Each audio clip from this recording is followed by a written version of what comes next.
বুঝলে অমিত দা, যে কথা দিয়ে কথা রাখতে জানে তার নাম হচ্ছে মমতা ব্যানার্জি। যুবসাথীর 1500 টাকা করে পশ্চিম বাংলার বেকার যুবকদের অ্যাকাউন্টে কিন্তু অলরেডি ঢুকতে শুরু করে দিয়েছে। মমতা ব্যানার্জি বলেছিলেন যে ভোটের আগে এপ্রিল মাসের মধ্যে কিন্তু যুবসাথী প্রকল্পের টাকা মানুষের অ্যাকাউন্টে পৌঁছে যাবে, আর সেই টাকা কিন্তু ঢুকতে শুরু করে দিয়েছে। বুঝলে অমিত দা, পশ্চিম বাংলায় কিন্তু বিজেপির হাওয়া খুব খারাপ আছে। বুঝলে, সালারা আজ পর্যন্ত মানুষের জন্য তো কোনো কিছু করলো না, সেই জন্য হিংসায় শুধু জ্বলছে আর লুচির মতো ফুলছে।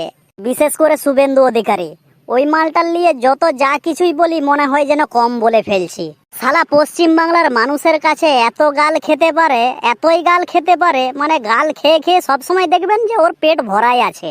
লাজ লজ্জা বলে শালার কোনো কিচ্ছু নাই, একদম নির্লজ্জ। শালা যেখানেই সভা মিছিল করুক না কেন, মানুষকে মিথ্যা প্রতিশ্রুতি দিতে কিন্তু একটুকুনো উনি ভুলেন না।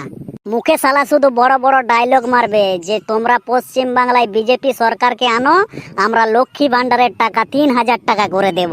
3000 টাকা করে তো দূরের কথা, পশ্চিম বাংলার মা বোনেদের অ্যাকাউন্টে 3 টাকা করে ঢুকবে কিনা তার কোনো গ্যারান্টি নাই।